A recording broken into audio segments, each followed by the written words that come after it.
मुझे ऐसा लग रहा है कि पूरे परिवार में बहुत चेंजेस आने वाले हैं इससे। और गुरुजी, मैं हमने ध्यान करना मैंने शुरू किया था, भक्ति के मार्ग में मैं आई थी पिछले 4-5 साल पहले। मैं और मेरे पति दोनों ही। और मुझे ऐसा लगता है कि शुरू में मुझे बहुत अच्छा ध्यान होता था, ब्रह्म मुहूर्त में उठना 3:30 बजे सुबह। और लहसुन प्याज हम बिल्कुल नहीं खाते हैं। और गुरुजी, हम लोग गीता पढ़ना, जो हमारे दिनचर्या ऐसे ही शुरुआत होती है, स्नान के बाद ये सब चीज़ें करना, योग करना, उसके बाद बाकी चीज़ें शुरू होती हैं। लेकिन पिछले 1-1.5 साल से पता नहीं, शायद मैं ओवर थिंकिंग करती हूँ या क्या करती हूँ, मुझे नेगेटिव थॉट्स, या कई बार मुझे लगता है मैं ज़्यादा सोचने लग जाती हूँ किसी चीज़ को लेके, जिसकी वजह से मैं नींद नहीं ले पाती और मैं ध्यान नहीं कर पा रही हूँ। तो मुझे ध्यान करने में थोड़ा सा मदद कीजिए कि मैं ध्यान ठीक से कर पाऊँ हर रोज़। वो मुझे पता है कि रोज़ नहीं हो पाएगा, लेकिन जी। क्यों नहीं हो पाएगा? जब रोज़ सो पाते हैं, रोज़ खा पाते हैं, रोज़ और काम कर पाते हैं, तो ध्यान क्यों नहीं? कोई भी काम ध्यान पूर्वक करिए, वही ध्यान है। ध्यान के लिए कोई पालथी लगा के पद्मासन में बैठना, आंख बंद करके ध्यान थोड़े ना है। दो चीज़ें ना, ध्यान करना और ध्यान देना। ध्यान देना भी ध्यान करने की ओर प्रोत्साहित करता है। अगर चीज़ों को ध्यान से करने लग जाए तो वो भी तो बड़ी चीज़ है। ध्यानपूर्वक बेहोशी में काम को करना।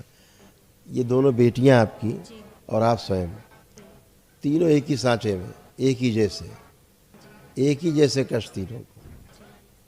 और आज तीनों को स्त्री अंग, ऐसी खतरनाक गंदी स्मृति थी आपके यहाँ, तीनों के स्त्री अंग खराब कर रही थी, तीनों। और जितना मानसिक कष्ट था सब एक जैसा आप तीनों में। अभी तीनों का नष्ट हुआ है, तीनों का वो सब नष्ट हुआ। जो बीच में है, इसका यूट्रस, ओवरी, गाल ब्लैडर सब पितर खा गए थे, और इसीलिए तीनों सूक्ष्म गायब होने के कारण इसके तीनों अंग प्रभावित थे, बुरी तरह डैमेज हो रहे थे।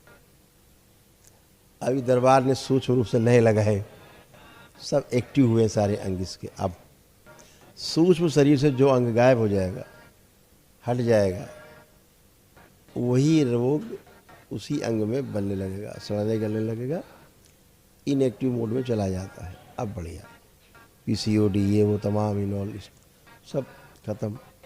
अब अच्छे हैं और अपना सब काम बच्चे अच्छे से कर सकते।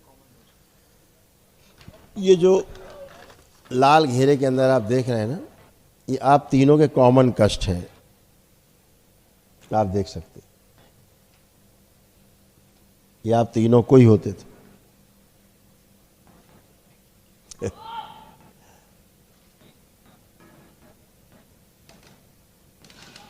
ऐसा ही था। जी गुरुजी। अब नहीं है, जी। ये समाप्त हो चुका है। अब आप बाबा की शरण में, भोलेनाथ की शरण में, जी। माँ की शरण में, अब वो सब काम खत्म है ना। मैं ध्यान ठीक से कर पाऊंगी ना गुरुजी? देखिए, बात सुनिए, सार्वजनिक इस पे हमारे बोलने से मालूम क्या होता है? हम अगर सार्वजनिक बात बोल दें सच्ची सच्ची, तो इस पूरे देश में भूकंप आ जाएगा। पूजा पाठ और ध्यान साधना के बारे में जितनी भ्रांति इस देश के अंदर है, पूरे विश्व में कहीं नहीं है। पूजा पाठ, ध्यान साधना, अनुष्ठान को लेकर के जितने भयानक गलतियों के दौर से देश गुजर रहा है, कहीं ऐसा नहीं हो रहा है। बहुत भ्रांति है, क्या बोले इसके लिए। आप खुद सोच के देखो, जो श्रीमद् भागवत गीता बगैर पढ़े आप लोग कोई काम नहीं शुरू करते थे। सुबह ब्रह्म मुहूर्त में उठ करके आप सारे काम करते थे अच्छे, फिर भी आप यहाँ पहुँच गए, इतने रोगों कष्टों में भर गए, मानसिक रोग, शारीरिक रोग, आध्यात्मिक रोग। क्यों? निश्चित रूप से आप एक अच्छी एनर्जी से जुड़ना चाह रहे थे, जुड़ नहीं पाए। जिन्हें कृष्ण मान के पूछते रहे वो कुछ और था, गंदी एनर्जी थी, जिसने आप सबको डिस्ट्रॉय किया। कृष्ण आपको डिस्ट्रॉय करेंगे? कृष्ण तो बुराइयों को डिस्ट्रॉय करते हैं ना, जी आप कैसे डिस्ट्रॉय हो गए? क्योंकि वो एनर्जी कृष्ण नहीं थी, जी कृष्ण ही नहीं थे। कृष्ण होते तो डिस्ट्रॉय नहीं होते। यही समस्या देश में नहीं पूरी दुनिया फैल रही है। जी जो एनर्जी मान के पूजा करते हैं आप लोग, वहाँ वो एनर्जी होती नहीं, रूप बदल के बैठे हैं। आपको लग रहा बहुत अच्छा अच्छा, अपने ट्रैप कर लिया उन्होंने, जाले फंसा लिया, फिर आप फंस गए। जी जो कर रहे हैं वो खा रहे हैं, उल्टा आपको नष्ट कर रहे हैं। और जब से आपने ये करना शुरू किया, जिसको कृष्ण मान के आप पूछते रहे, वो कृष्ण नहीं थे, कृष्ण नहीं थे, गंदी एनर्जी थी।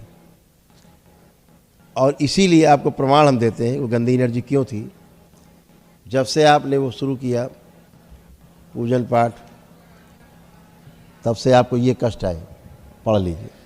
सिजोफ्रेनिया जैसा लगता था आसपास कोई है, सिर में दर्द, आंखों में ग्लूकोमा की स्मृतियाँ थी, आंखों में धुंधलापन आते जा रहा था, चेस्ट में भारीपन, पेट में चुभन, आंतों में घाव, मस्तिष्क हमेशा शून्य रहता था, दिन में आलस्य बना रहता था, रात को नींद नहीं आती थी, प्राइवेट पार्ट्स में कष्ट होते थे, सर्वाइकल स्पॉन्डिलाइटिस था और यूमेटिक आर्थराइटिस था, जिसमें जोड़ जोड़ में हमेशा दर्द बने रहते थे। हाँ या ना? जी जब से आपने पूजा पाठ शुरू की, जी कृष्ण की, लेकिन वो कृष्ण नहीं थे। यही भ्रम है। जब मैं कहता हूं ये पूजा नहीं करो, अरे ऐसा बोल दिया गुरुजी ने, कृष्ण भगवान को बोल दिया। अरे भाई बुद्धिमानो, हम नकली कृष्ण की बात कर रहे हैं, उससे बचो।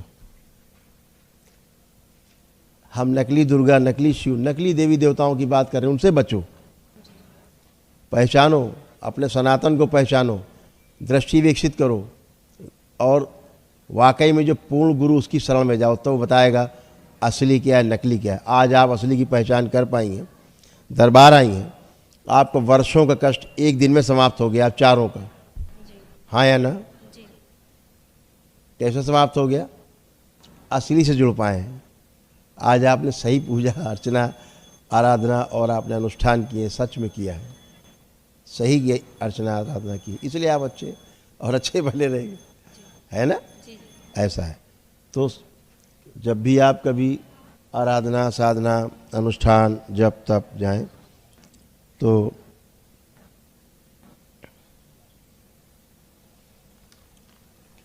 एक पूर्ण गुरु का सानिध्य जरूरी है। वो नहीं है, किताब पढ़ करके साधना नहीं होती। वो सूचना है। किताब पढ़ रहे हैं, जो अर्जित कर रहे हैं, वो सूचना है, इन्फॉर्मेशन है। जी जो गुरु से मिलता है, अनुभव कराता है, एक्सपीरियंस है, एक्सपीरियंस वो आपकी संपत्ति है। सूचना उधार की संपत्ति है, अनुभव आपकी संपत्ति है। ऐसे करके इस गलत एनर्जी ने, जिसको आप कृष्ण समझती रहीं, ऐसे करके बांध दिया था। चित्र देख लीजिए, फील करिए, आपको समझ में आ जाएगा। ऐसे ही था।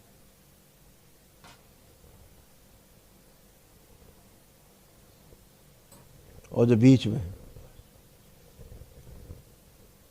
ये वाले, इसमें से ज़्यादा वो किनारे खड़ी बच्ची आपको ऐसा, ये बच्ची किनारे रेड उसमें जो, और ये होता जा रहा था इसको धीरे धीरे, दिखता नहीं। यहाँ पहुँचती जा रही थी।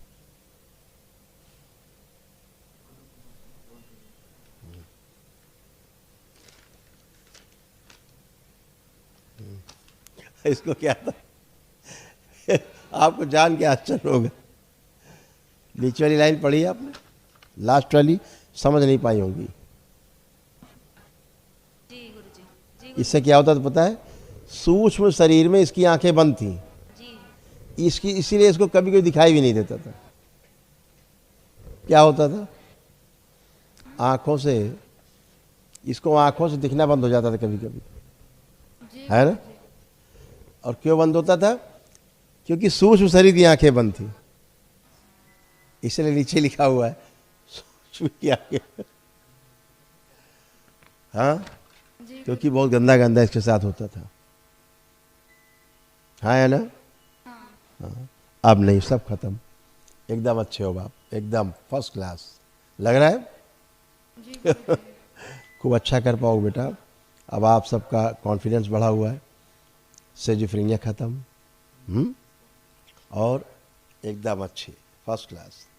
तो पिताश्री आपके महाहवन करेंगे, दरबार की ओर से 1 दिवसीय महाहवन, और दोनों बच्चियों को शामिल करा देना। खुश हो, खूब खुश हो। गुरुजी प्रणाम। खुश हो बेटा। गुरुजी मेरे को पढ़ने में कंसंट्रेट पुरानी बातें नहीं, चेक करो पहले।